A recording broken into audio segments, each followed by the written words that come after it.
Good evening, everyone. My name is Gabby Barrios, and I'm the Public Programs Intern in the Department of Education and Public Programs at LACMA. I'm so excited to introduce Cooking with LACMA, the Kitchens of New Spain, which is presented in conjunction with the exhibition titled Archive of the World, Art and Imagination in Spanish America, 1500 to 1800. This exhibition was curated by Ilona Katzew, department head and curator of Latin American art at LACMA, and is partly visible in the installation view I have as my background. I encourage you all to visit it since it will be on view at LACMA until October 30th of this year. I would now like to introduce the wonderful Maite Gomez-Rejón, who will be leading us through the world of 17th century Mexico via a historical manchamanteles recipe. So Maite is the founder of ArtBites. She has dedicated her career to exploring the nexus of art and culinary history through lectures, cooking classes, and tastings presented in museums and universities across the country, and through videos on her YouTube channel, ArtBites Cooking Art History. Maite has a BFA from the University of Texas at Austin, an MFA from the School of the Art Institute of Chicago, and a Grand Diplôme from the French Culinary Institute in New York City. She has been the guest on the Today Show, featured in Food and Wine magazine and Hyperallergic, and interviewed on KCRW's Good Food, NPR's Splendid Table, and the BBC's The Food Program. She is also a contributor to Life and Time, Eaton Magazine, Gastro Obscura, and other publications. She recently co-curated the exhibition Maize, Past, Present, and Future at LA Plaza Cocina in Los Angeles. Her essay, Mexico's Early Cookbooks, appears in the Oxford Research Encyclopedia of Latin American History. Maite, please take it away. Thank you, Gabby. I'm so excited to be here, to be with LACMA again, and to be cooking virtually. This is really one of my favorite themes. I was very excited about this exhibition because it's impossible to understand modern Mexican cuisine without traveling to the colonial period. So what I'll do today is we only have an hour together. Those of you that are cooking along, I have a lot of things prepped already, which I normally don't do for those of you that have taken my classes before. I really want to focus on the history and share some images from this time period. So the kitchens of New Spain. So like I said, it's impossible to understand Mexico without traveling to this period and without specifically traveling to the convent kitchens of this particular period. So I want to focus on this one incredible woman named Sor Juana Inés de la Cruz. And I'm going to just show a picture of her right here. And then I want to show some images from the exhibition. But this is Sor Juana. This is the person that we're going to be talking about today and that this class is developed around.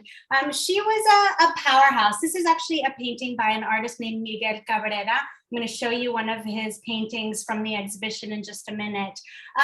But look at her. She looks like she's painted the way that scholarly men are usually painted, in a library with her hand on her book, surrounded by books in Latin, by books in science and math and theology. She's holding a rosary. She has writing implements. She has another book, and of course, this red curtain that was typically reserved for just the most powerful people, which she was. But of course, she was a nun in this time period in the 17th century. This painting was made in the 18th century. So I'll get to her in a minute. But convents during the colonial period, which is roughly 1521 to 1821 independence. So 17th century smack in the middle. And convents are where cuisine really developed.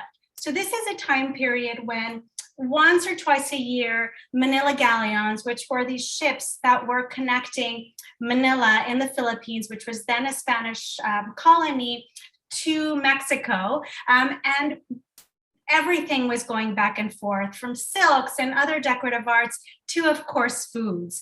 So in the 16th century, we have foods coming from Asia, from Africa, from Europe, from the Middle East, basically from everywhere were coming into Mexico at once. It was the first instance of a global trade route, and out were going ingredients like chocolate and vanilla and tomatoes, basically forever changing the cuisine of the world. So this is the 16th century in Mexico, in Europe. This is the Renaissance, and then later the Baroque period. So we start seeing a lot of this art coming in, a lot of cookbooks coming in. So when Sor Juana, in the 17th century, when she was a nun, there were cookbooks coming in from Italy, from Spain. There wasn't really a huge cookbook culture in France yet when she was working. But these recipes, these European recipes and methods and techniques met native foods. And the convents had the first dibs on everything that was coming in. And one of the main things that was coming in was sugar. So we're actually making a manchamanteles recipe that is a mole. It's basically, this is the time when mole, which is the quintessential Mexican dish, was created during this period in convent kitchens, which is a perfect marriage of the old world foods of chiles and tomatoes with things like raisins and apples and other European foods, as well as sesame seeds that were actually coming from Africa. So a really, really interesting time. The church had the first dibs on all of these foods, but women were the ones that were actually making the foods. And Sor Juana was a scholar, as you could see here. She was a published poet. She wrote poets, she wrote sonnets, she wrote romances. She was published in Spain. She was an intellectual. And at the time, there were only really two things that women could do. They could either marry and raise a family, or they could join a nunnery. So if you married and raised a family, you learned just basic math. You learned how to read just enough, and really that's about it. So you could either do that, or you could become a nun and you could have access to libraries. And this is what she chose to do. Both of them were very prestigious. Both of them came with a dowry. So she decided to join a nunnery. But she was not a regular person. I mean, she was an unbelievably brilliant woman by age 3. She could read Latin by 5. She knew Nahuatl, the language, language that the Aztecs spoke. So she wrote in Latin, she wrote in Nahuatl, she knew math. She basically was this brilliant, brilliant woman. Interesting for the time, she was the illegitimate child of a Spaniard and a Creole woman. So her mother was Spanish, but born in Mexico. So she was a mix. She came from a well-to-do mom, and her grandparents basically helped her get educated, which is very unusual for the time. This is not what women did. Sor Juana was an anomaly. She served as a lady in the court of a vice-regal couple for about 5 years. She was actually known not only for her intellect, but for her beauty. So it was a bit of a shock when she decided to become a nun. She mostly wrote, she was an intellectual, but the earliest recipes that exist from Mexico are actually written in her hand. So she left 36 recipes. The earliest recipes, a manuscript that was published for the first time in 1979, so not too long ago, that has 36 recipes written in her hand. I'll get to those recipes a little bit more when we start cooking, but I wanted to travel to this time period and show just a couple of images from the exhibition to sort of bring this time period to life, starting with this badge that she's wearing, this giant badge. There she is. Okay, so here's an example of these badges, these nuns badges that were quite popular. And this is essentially jewelry. It had some sort of religious imagery. It's typically, the Virgin. This is the Annunciation. So, and it was, the church didn't want these nuns to have, big gold medallions or anything too exaggerated. So they went around this issue and had these badges painted. They were painted on copper. Some of them were framed with tortoiseshell or with silver. They hired the finest artists of the day, and some of them were even woven. So I just wanted to show that, just to kind of bring this to life, this badge that Sor Juana is wearing. And they wouldn't wear this every day. This would be mainly for, ceremonial purposes. But if those of you that are in Los Angeles, if you could make it to see the show, they're really, really stunning. There's about 4 or 5 of them in the exhibition. So we see, of course, this is the 17th, this is 18th century, but they started making this in the 17th century. This is the Baroque period, of course, in Europe. Everything is very, very, very dramatic. So this really dramatic, arts, artistic styles and architecture are making their way into Mexico. And these very dramatic styles of art are meeting the indigenous art, which is very colorful, meeting, gold and silver and gold leaf. So creating a very unique art, the Mexican Baroque, which is very specific to this time period and to Mexico itself. Everything is very, very charged, very, very dramatic. And this, of course, translates into the food. If you think of mole, it has plantains, it has bananas, plantains, it has apples and raisins and almonds and sesame seeds and chiles and chocolate. It basically, and sugar. It's the ultimate, Baroque dish. So this is really everything translates. It's in the art, it's in the architecture, and it's in the food. So we see this happening, and I mentioned, these ingredients that are coming in from Asia, from Africa, from the Mediterranean, from the Middle East. So it's not just the decorative arts and the foods. Of course, it's the people. So it's this really interesting mix of people. So very, really from very much in the beginning of the conquest, Mexico became a really racially mixed society. Let's look at the next slide. So they created this caste system, which is unique, not unique to Mexico. We have this in Ecuador and other parts of Latin America, but the Mexican examples are probably the finest examples. This image on the left here is by Miguel Cabrera, who was the finest artist of the 18th century. He painted this image of Sor Juana, and they created this creation of a few intellectuals and a few artists decided to create some sort of order, this racial order, to demonstrate to Europe that, yes, the Americas are there's just sort of a mix of people, but everything is very organized. So there were 16 different castes that people actually could belong to. So Sor Juana, for example, she was a Spaniard with a Creole woman. If you notice in this image here, you have a Spaniard and a Moor and their offspring is an albino.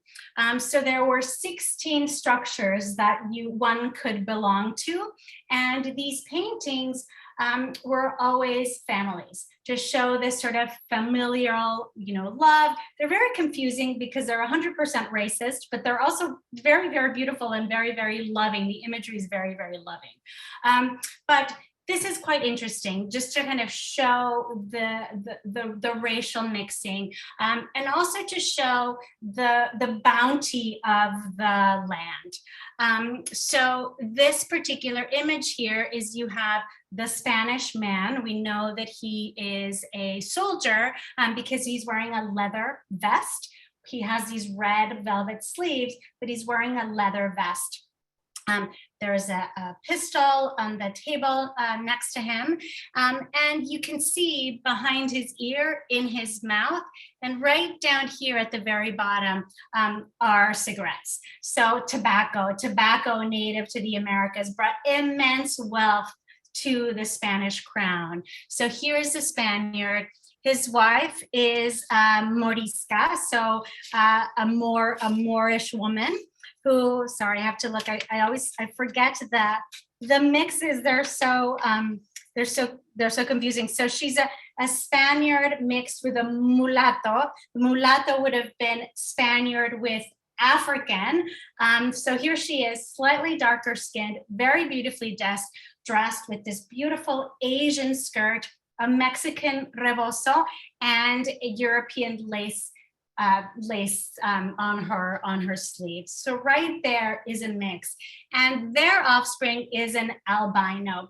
Very bizarre. They weren't really sure how to pinpoint what an albino was, but albinos typically had African blood. And both the child and the mother are bejeweled. They're wearing this gorgeous jeweled choker. So this is one of 16 paintings. They always existed in a series. And then to the right is a large tray called batea, just to give you a sense of, okay, this is what was happening socially. These are the works of art that people are collecting. And this is essentially Mexican lacquer. Mexican lacquer tradition existed pre-conquest. It met the fascination with everything Chinese or Japanese, this sort of Asian decorative arts were so, amazing and desired. So the indigenous artists and sort of met these Asian wares and created something very, very unique. This is attributed to Jose Manuel de la Cerda. He was an indigenous artist from Michoacan, and it's actually a scene of Ovid's Metamorphosis in the center. And then there are little scenes around it that are everyday scenes. There's a person selling pulque, which is a drink, a fermented drink of the sap of the juice of the agave plant. There's a cockfight, there are people singing and dancing. So there are these everyday scenes. These are actually quite large. They were either used as decoration or they could use it for, to put their shawls. So for example, this woman here might fold her shawl and keep it on one of these bateas. They became especially popular after the 1630s when Japan closed its doors from any foreign meddling.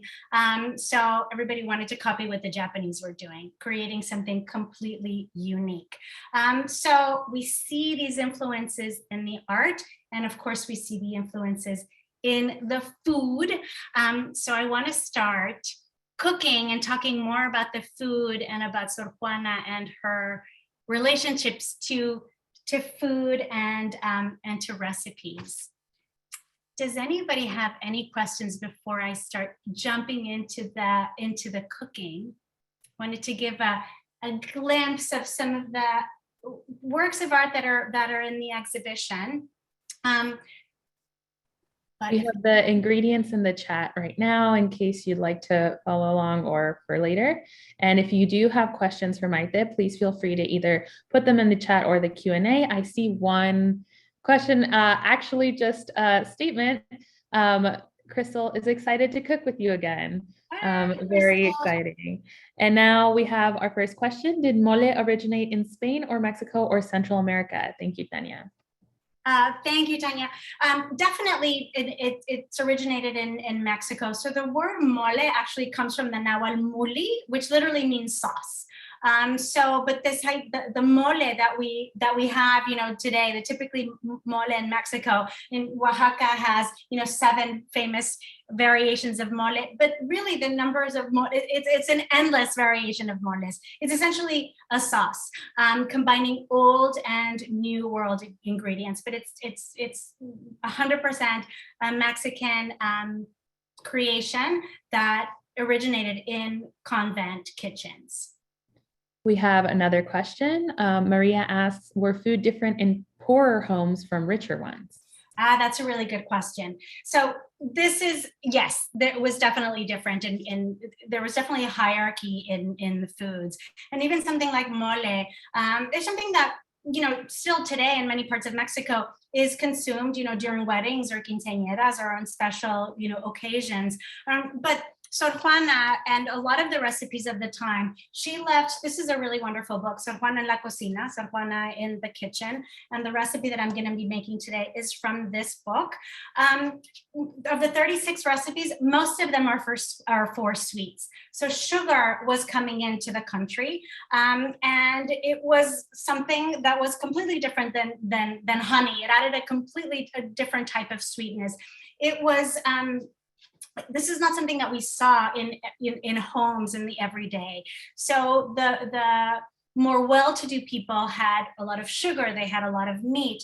And the poorer people, of course, were eating tortillas, were eating tamales, were eating the typical, Mexican food. This would have been the sort of higher end houses, the viceroys, the convents, the nuns, the priests. They were eating this interesting, this mix of flavors of sweet and savory. This eventually, of course, made its way into the country, but it would have been different what people were eating depending on their class. Any other questions before I jump in? I don't see any other questions. Okay. People are very eager to have the full recipe, which is available on the blog post that was linked in the chat just now. Okay, great. So Sor Juana, very, very interesting. She ends up joining the convent so that she could have access to, so she could have access to books. She had a library of 4,000 books. She had a 2-story apartment. When she joined the convent when she was 21 years old, her mother gifted her an African slave whose name was also Juana. So she had an African, young enslaved girl working with her, working for her. So she had a 2-story apartment with its own kitchen. And this was one of the chores. This is one of the duties of a nun. You had to cook. She didn't want to cook. She was an intellectual, and she, had visitors come. Intellectuals from all over would come and meet with her and to have conversations, to philosophize. She wrote, she sent her works to Spain and they were published there, but she had to cook. So she was a reluctant cook. She eventually found just this intellectual, what's the word?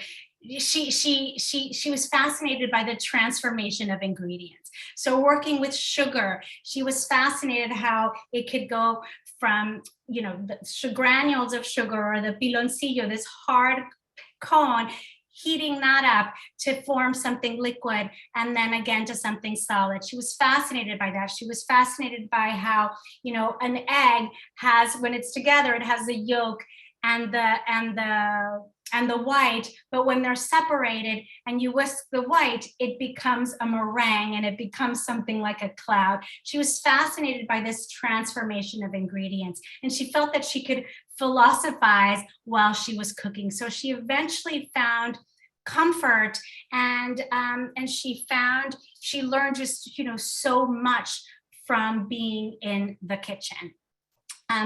Maite, real quick, we had a question earlier. You did mention slaves, and someone asked, can we assume the cooking in the nunnery was done by the slaves of the convent? Yes and no, because Sor Juana, she definitely was in the kitchen as well. So maybe when whoever was cooking for the group would have been slaves or would have been indigenous servant girls. It would have been, a mix. Not everybody had access, of course, to the education that Sor Juana had. Not everybody had the intellect, really, that Sor Juana had. So it was definitely a mix, but she was cooking, and convents typically would make foods to sell to the outside world. So they couldn't leave the convent, but people could sometimes, in some occasions, definitely she was an exception, could come and visit her. But some of the recipes are quite interesting. I mean, just to sort of give a sense of the names of them, these are not necessarily Sor Juana's recipes specifically, but the names of some of these desserts. So there's a dessert called Suspiros de Monja, which means nun's sighs. There's Lágrimas de Obispo, which means bishop's tears. And then there's huevos espirituales, spiritual eggs. She has spiritual eggs in her book. Alleluias was another sort of recipes. Most of them are sweets, but they're so poetic. So they would take this space of the kitchen to maybe dream or go somewhere else in their, intellectually go someplace else. And at that time, they were stuck in this space. They could philosophize. Anything else? I don't see any other questions right now. Okay, so I'm gonna do this manchamanteles, which literally means get the tablecloth dirty, is what it literally translates into. And it's the earliest recipes for manchamanteles. We see this recipe, it's one of the 7 moles in Oaxaca. Now, this is not to say that this was the first time that this recipe, or that Sor Juana was the first person making this recipe at all. It just happens to be the first manuscript that we have, the first written evidence for this recipe. Now, the recipe in her book is much simpler than the one that I'm making. So it basically says, devein the chiles and soak overnight. I actually already soaked some chiles overnight, not overnight, just for like half an hour. Devein the chiles and soak overnight, grind with toasted sesame seeds and fry all together in lard, adding as much water as needed. Then add the chicken, slices of banana, sweet potato, apple, and salt as needed. So it's very, very simple recipes. The recipe that I'm doing today is actually adapted from this cookbook, who adapted it from the Sor Juana recipe. And it has a few more ingredients. Instead of using water, using chicken stock. It also adds a little bit of pineapple, which is an ingredient that would have been very, very popular at the time. It also has, sweet potato she already had.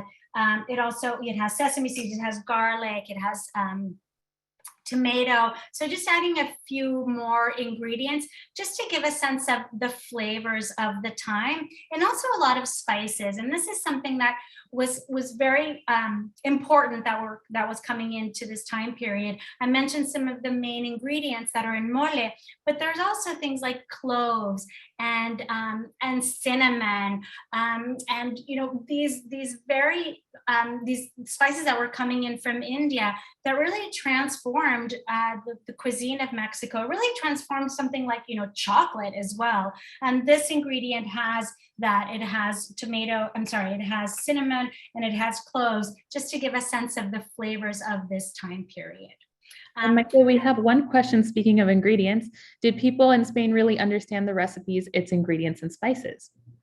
Oh, that's interesting. This wasn't necessarily, it was more of it wasn't necessarily a type of cookbook that people were reading like we do today. She was more recording this time. And I think this is so important. It gives us a glimpse of the time period. And she uses very colloquial language. Like she uses the term tantito, which means a little bit. So use, tantito of this, a little bit of this. So she uses these colloquial, words, but it's more, sort of to record the time. So not necessarily for somebody to really follow along. Anything else? Nothing for now, yeah. Okay, great. So I'm going to go ahead and start.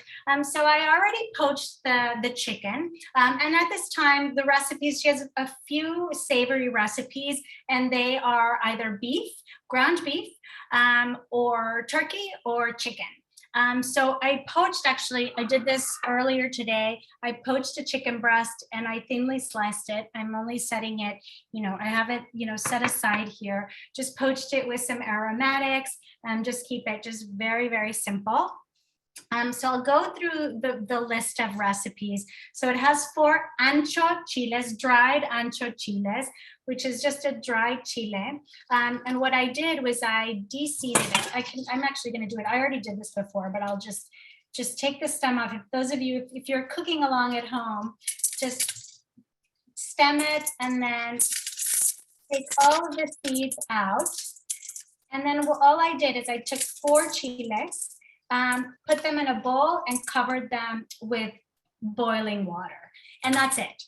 So I just set that aside. I'm going to put this aside over here. And here they are. So I rehydrated. So now they're really nice and soft. So I have this. I'm going to set this aside. So this is our main ingredient. This is what grounds us in Mexico, right?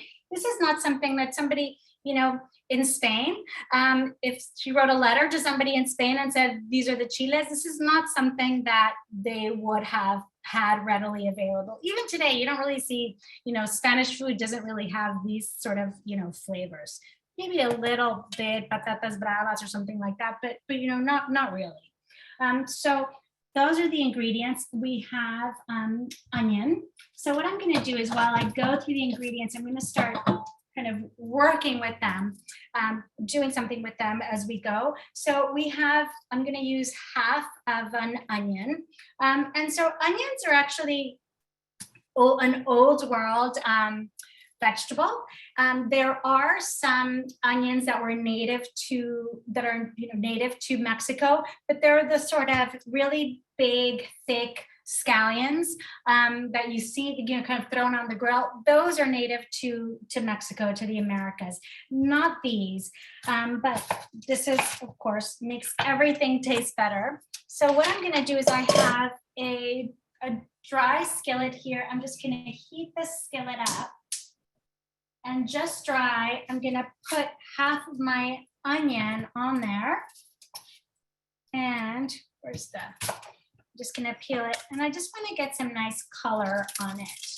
I'm going to do the same with half the onion, and I'm going to do the same with, I'm going to let this heat up for a bit. I'm going to do the same with 3 tomatoes. So I have half an onion, 3 tomatoes, native to Mexico. One of the foods that really transformed the world. It's impossible to think of Italian cooking without the tomato. The word tomato, tomatl, is a Nahuatl word, which literally means something round and plump. Sor Juana, she wrote Nahuatl. She wrote in Nahuatl. She grew up very near Nepantla, very near modern day Mexico City. It would have been the language. It would have been Spanish, and it would have been Nahuatl. It would have been the language that was, spoken at the time. It still is spoken at the time, but much more so during her time period. So she wrote this, she wrote in Nahuatl. So I'm just going to put my tomato on my onion and my 3 tomatoes just to get a little bit of char. I'm going to keep turning them around just to get a little char. And while that goes, I have 2 garlic cloves that I'm going to peel and add to the pan. We do have 2 questions. Yes. Okay, so first question, did the recipes ever get accepted in Spain, or were they mostly used and appreciated in Mexico? I assume at the time. That's a really great question. Actually, nobody saw these recipes really until 1979. These recipes were, so Sor Juana is, endlessly fascinated, right? So she, again, I repeat, she was a published poet. She was very, very famous. She got into a spat with one of the bishops in Mexico, in Puebla. So she basically wrote this paper criticizing a Jesuit priest in I think it was Portugal. So she criticized this priest. She was very critical against the misogyny of the church. She was very vocal. I mean, she is really in many ways, or not in many ways, in every way, she is Mexico's or the America's first feminist. She was very critical of the church. Even though she was a pious woman, there's no doubt about that she wasn't a Catholic woman, but she was very critical about the bishops and the priests, and the misogyny, and the fact that they helped keep women repressed and keep women uneducated. So very vocal. She wrote this letter criticizing this bishop, and a bishop from Europe, from Puebla, he wanted to read this letter. So she sent it to him, and he published it under a pseudonym Sor Filotea. So he published it as if he were another nun. She knew that what this was happening, and she got into this spat with this priest. So she was basically saying, she really advocated for the education of women. She was the first person to actually do this. So eventually, long story short, she was forced to either donate or sell her entire library and just basically stop with her intellectual pursuits. So she was censored. So these recipes were really not meant for anybody to see. This was for her own, for herself. And she actually said in this rebuttal, it's called La Respuesta, the response to this letter. She says, that had Aristotle cooked, he would have produced much more work. He would have written much more. And she would say how she found intellectual comfort, in the kitchen. But it's not to say that she still, couldn't read and write and be an intellectual. So nobody really saw these recipes. Long story short, these were recipes that were for herself, for her. We don't really see Mexican recipes in Europe until much later, really until the 19th century, when the first cookbook in Mexico was published. So 200 years later, almost 200 years later. And the second question, whenever you're ready, Maite. Yeah. No, definitely. Did people of that time know the origin of the ingredients, or like now, maybe they weren't aware of it? I don't think people were aware of it. I mean, maybe some of the ingredients just because they were so new, but to pinpoint exactly where they were from, I'm not sure that people knew. People knew that they were coming in, but I'm not sure if they could actually pinpoint, exactly.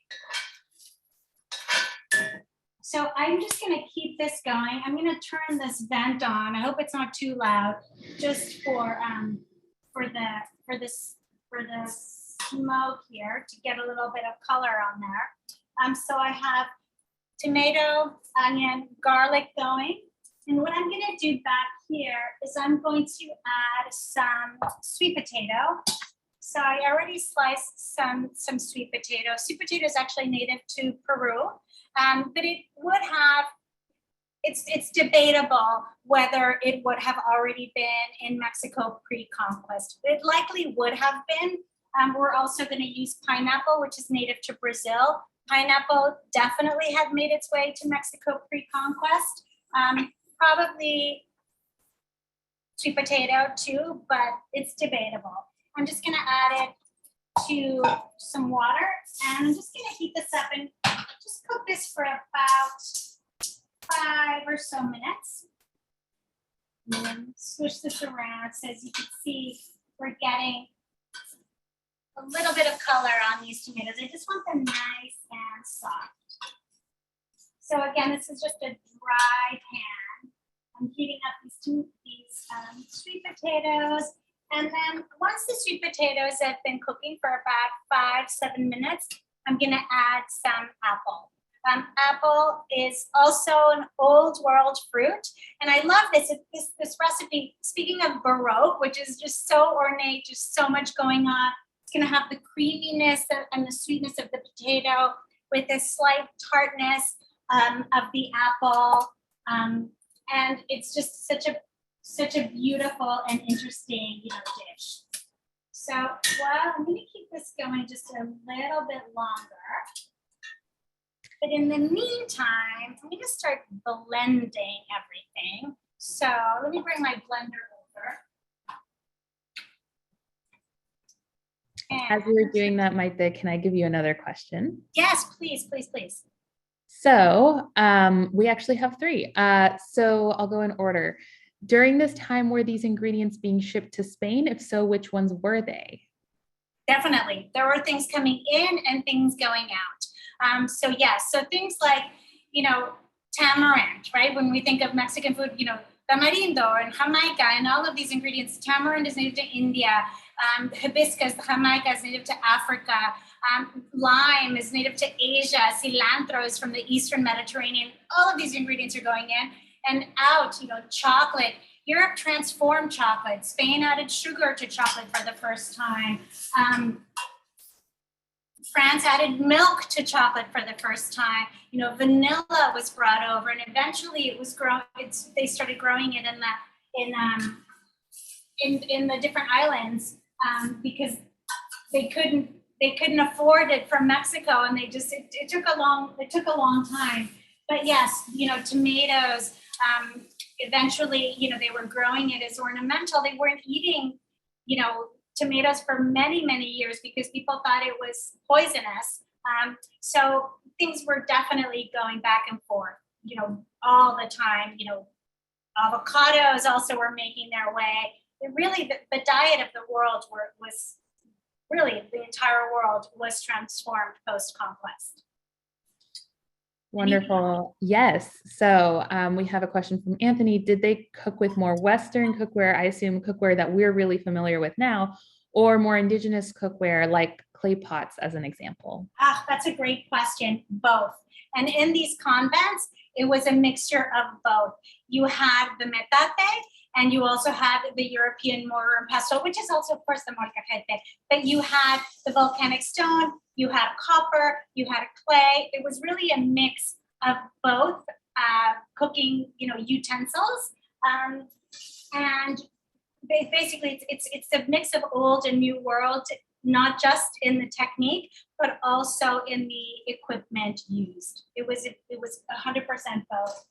There are no recipes for anything baked in her book. So she probably didn't have an oven in her kitchen. She would have had, burners, and to make an oven, it was sort of a makeshift, kind of oven with wood. But yes, it was both. And so charring the tomatoes while onions and garlic seems to be the trinity of Mexican sauces. Is that right? Absolutely. Yes. Absolutely. With this, add a little bit of chile, you can make the perfect salsa. So this is still going. I'm going to add actually the chiles in here. And I'm going to start putting everything else in here. So I have 4 chiles in there. I'm going to add 4 chiles. And I'm going to add a 1/4 cup of raisins, which are also Old World.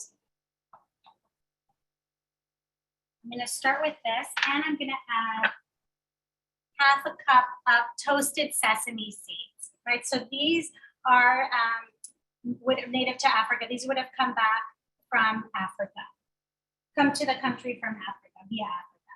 So I have that in there. And I'm going to add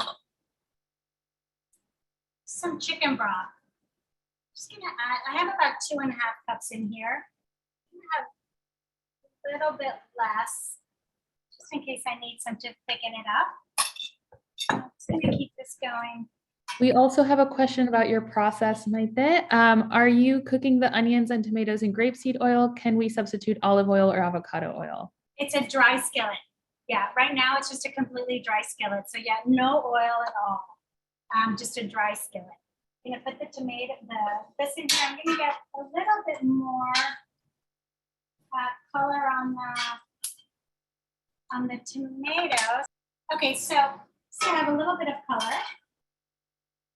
The garlic is ready. I'm going to put the garlic in the blender with the chiles and the onion and the raisins. And I'm going to go ahead and put this, just for the sake of time, I'm going to go ahead and put these in the blender with everything else. And I'm going to start cooking the plantains. So I have the tomato, pretty much everything in there. I'm going to stick these tomatoes in here. And I want to start cooking the plantains. I'm going to blend this until it's really nice and smooth. And I'm going to add one more thing. I'm going to add my pineapple. So this is going to give us this really wonderful tartness. And then eventually, I'm going to add half of the sweet potato and the apple once that's cooked. So I'm going to blend this. Actually, I'm not going to blend this yet. I'm just going to set this aside. And while I wait for everything else to be ready, I'm going to go ahead and cook the plantains. So this one is a super, super ripe plantain. And all I'm going to do is, this also made its way, plantains are indigenous to India, also would have made its way to Mexico from Africa. So what I'm going to do is I'm going to heat some oil. In that same skillet, I'm going to eat just some grapeseed oil. I'd like to use grapeseed oil. You could just use, any oil, any oil that you have is fine. If you have olive oil, that's fine. It's just, it kind of burns at a very low temperature. So if you have some sort of other oil, vegetable oil, it would be best. So I'm going to heat this. It's already very, very hot. And I'm going to slice this. This is going to add this amazing sweetness to it's super ripe. Oh, it's falling apart. Oh no, we have Rebecca wondering if you could char the early ingredients over a flame instead of a skillet. Oh yeah, definitely. It's going to be messy, but it can definitely be done. So here I'm slicing the plantains. This is my favorite thing in the world. So yeah, this is definitely not a type of food that you would have seen in Europe at all. So I'm going to gently add these to my oil and then just fry them on both sides and add half of this to the blender. Because Sor Juana's recipe, it doesn't blend everything. It blends the chile and the sesame seeds, but everything else is just in chunks. So I'm just going to blend half of it so that it's really nice and creamy. It's a heavier sauce. Her sauce would be much looser. And then add the, let me flip this over so that you can see. But add some of them. Add some of the chunks of the vegetables, the fruits and vegetables, so that it has a little bit of texture. So this, I'm just going to put this until it's nice and golden on both sides. Maybe I'm a little bit premature there. Anybody else have any questions? I love that she found this,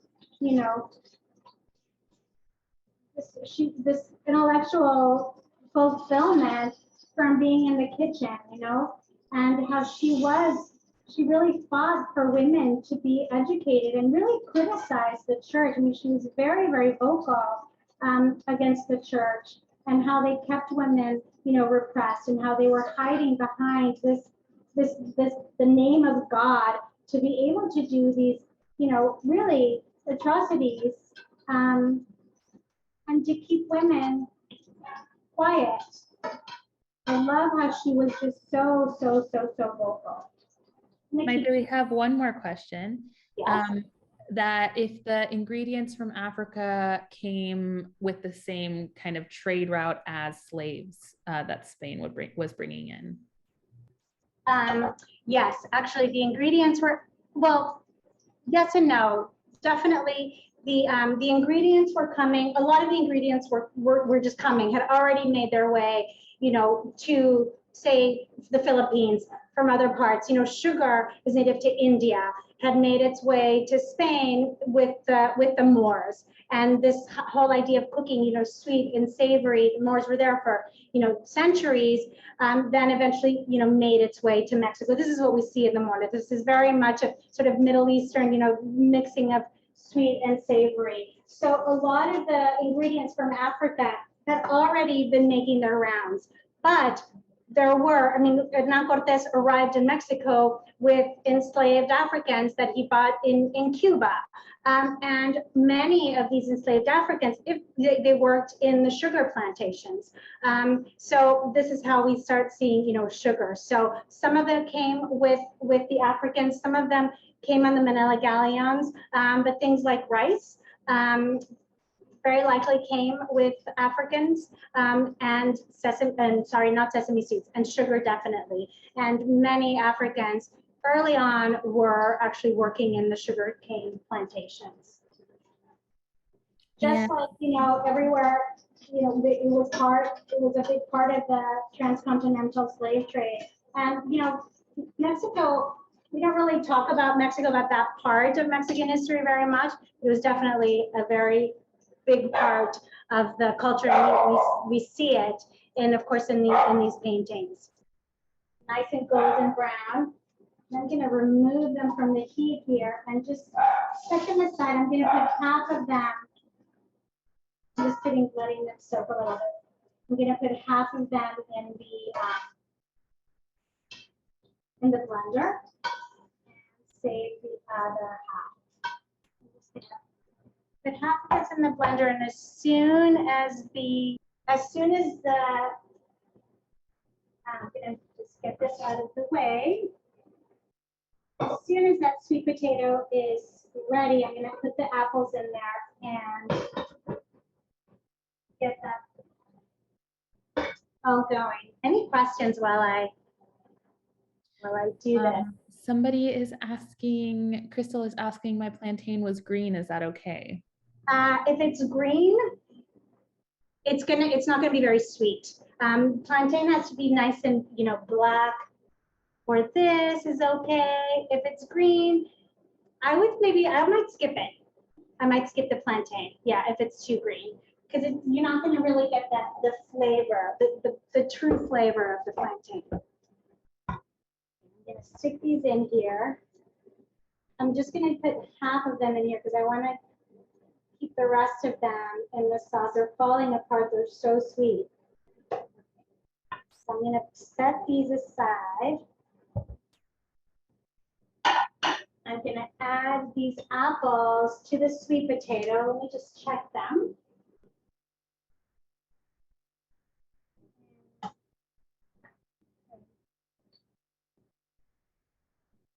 Just going to cook them for a few more minutes. Like the sweet potato is still a little bit chunky, but maybe what I could do, I got some water in this oil. Just going to set this aside.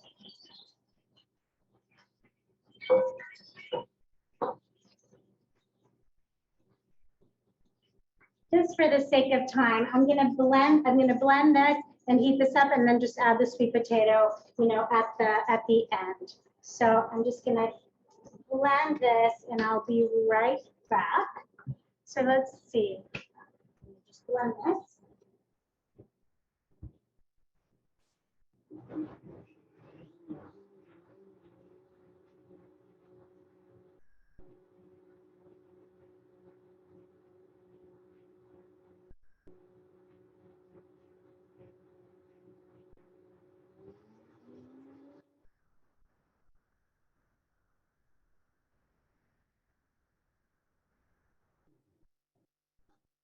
Okay.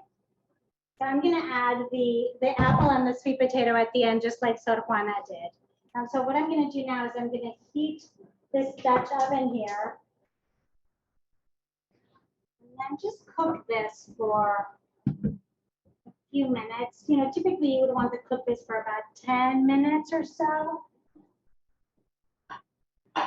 Keep that a little bit shorter. Might go over like 5 minutes. Is that okay? That's great. Yeah. We have questions about what they would use instead of a blender. They would use a metate or a molcajete, which is a mortar and pestle. So everything would have been done by hand. I don't think that's something that Sor Juana would have done. I think she was more about the transformation of the ingredients and the sugar and all of this. I think that dirty work of blending, I think that would have been done by somebody else, for sure. Okay, so I'm just gonna heat this. couple of tablespoons. I'm gonna heat that up. And then I'm gonna add this. I'm not gonna taste it yet because it doesn't have any salt. It doesn't have any of the spices. So let me heat that a little bit. Anybody else? Everyone's enjoying your dog. Oh, dog. She's always here. She's always at my feet. She's never too far, especially when I'm in the kitchen. Oh, we do have another question. So Eric says, growing up, I was taught when pureeing chilies to use a sieve or coriander to remove the bits of skins as they're indigestible. Was this a common practice in the 16th and 18th century, 16th through 18th century New Spain kitchens? I'm not sure what the answer is. I'm not sure about that. I know that her recipe for the chiles, it doesn't say anything about the seeds. Let me see what it says. Chiles desvenados. So yeah, they're deveined. So yeah, she would have deveined the chiles and soak overnight is what she says. This is the earliest example that we have of that. So, but yeah, that's what she says. All right, I'm gonna carefully put the sauce in.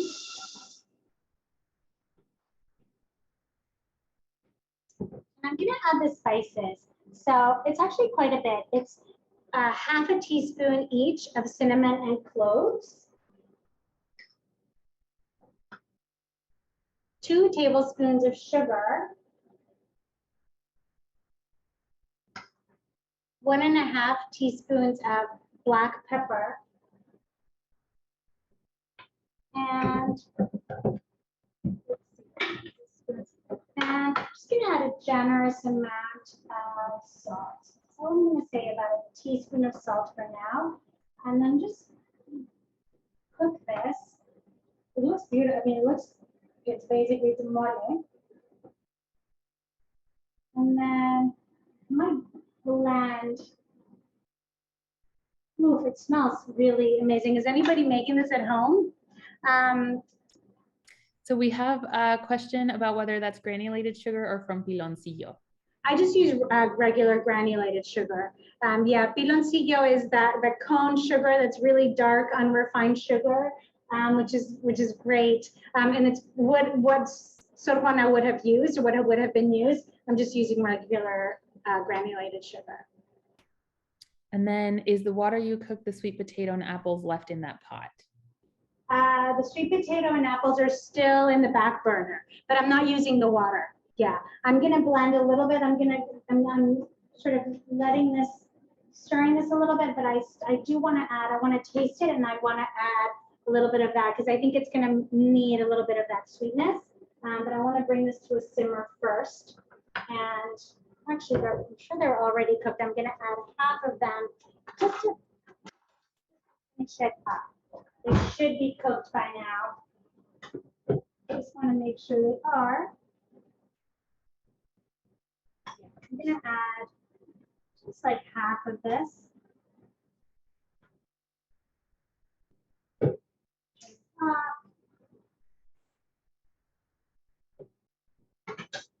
a little bit more of this. And if you could mention again, Maite, how her recipes were found, somebody is asking. Oh, that's an interesting one. Somebody had them. A man named Joaquin Cortina. He had it. They were able to, to check the writing, the paper, the everything. These were her recipes, the language, the way that she writes the recipes. It was her voice. So yeah, that person had them. I have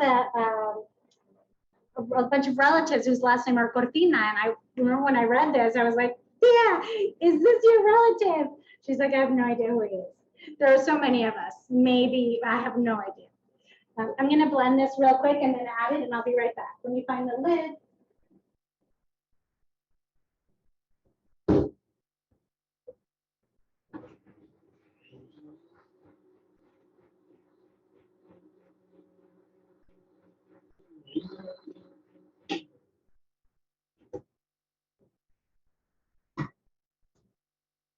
Okay, so I'm gonna add the sauce, loosen it up a bit so that it's more like Sor Juana's, which was much looser sauce. And give this a stir.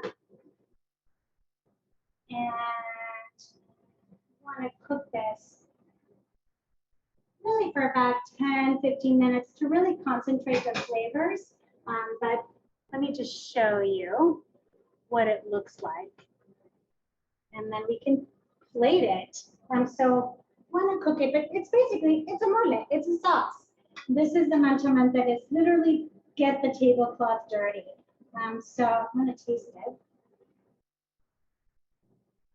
Oh, wow, that's really interesting. I'm going to add, to really taste the cinnamon and the cloves with a little bit more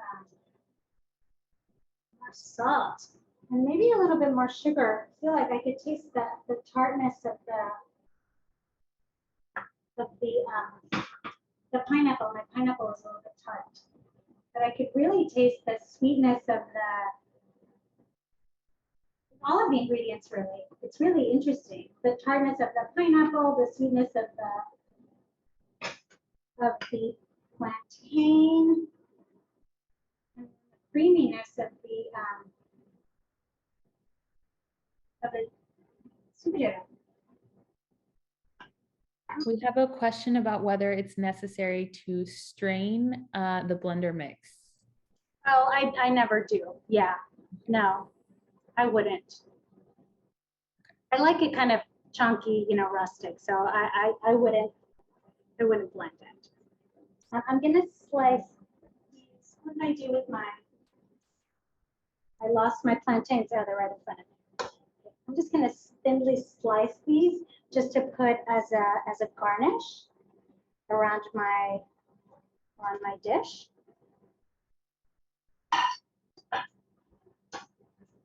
And just so that they're not, just so that they're not bigger than my chicken. So I'm just gonna cut this in little chunks. I'm gonna garnish, put these in the sauce. For now I'm just gonna garnish my dish. I don't want to keep you too much over time.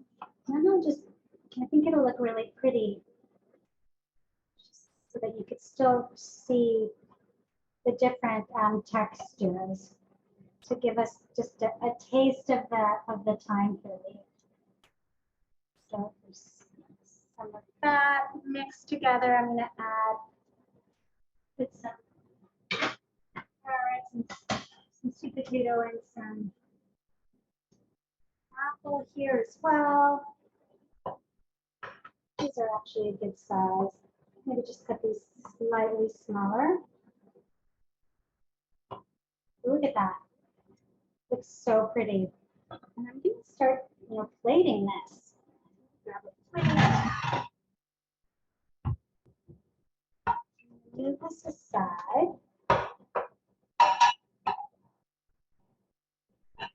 So I have my chicken, my poached chicken.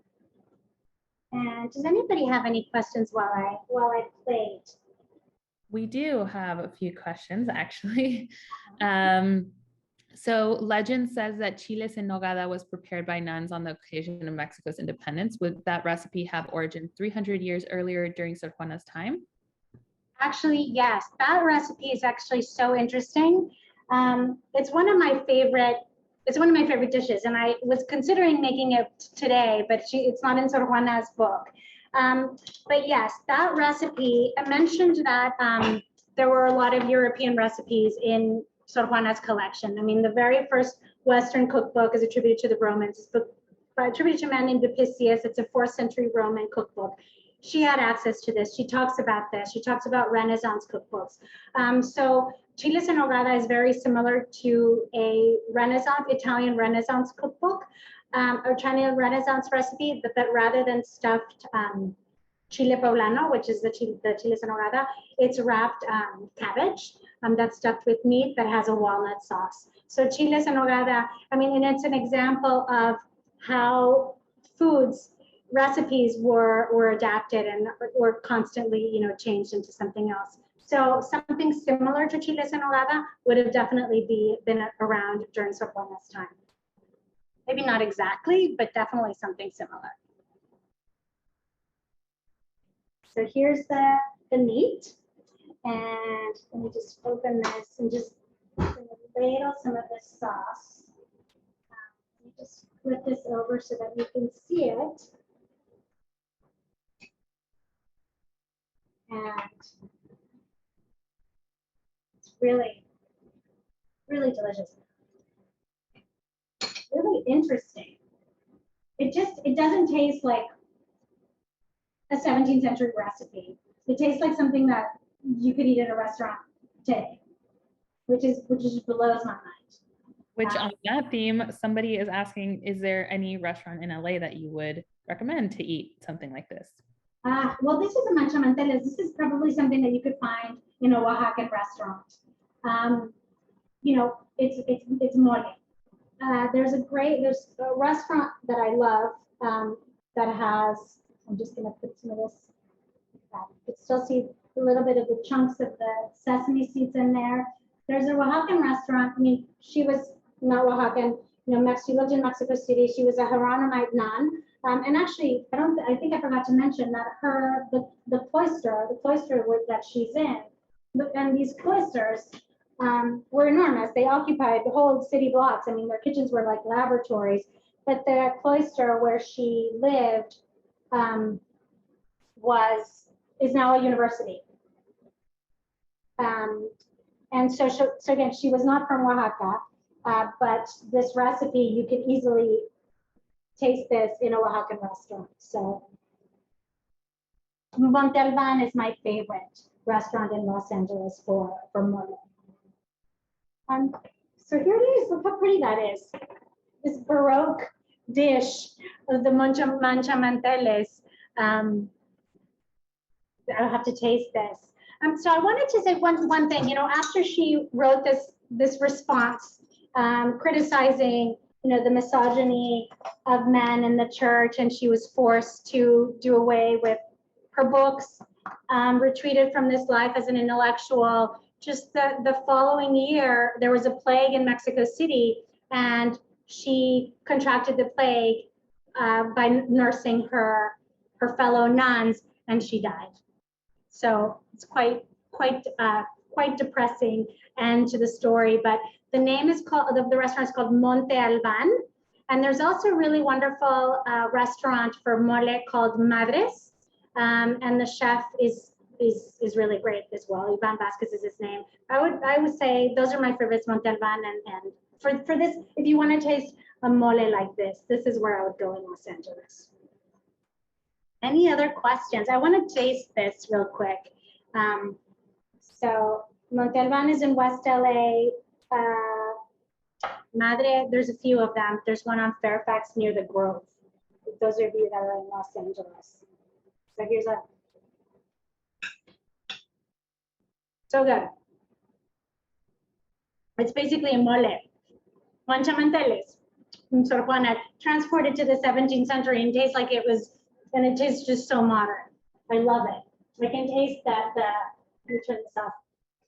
The sweetness and the tartness, and just an explosion of flavors with some of those spices in the back. Anything else? Any other comments or questions? My apologies for keeping everyone a little over.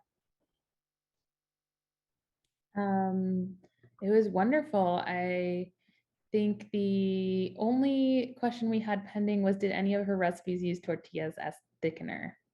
No, there are a couple of recipes that have maize. The whole, you know, using tortillas, this was not something that this class of people would have had or would have consumed in this time period. She does use maize, but definitely not tortillas. Here it would have been bread for that class of society.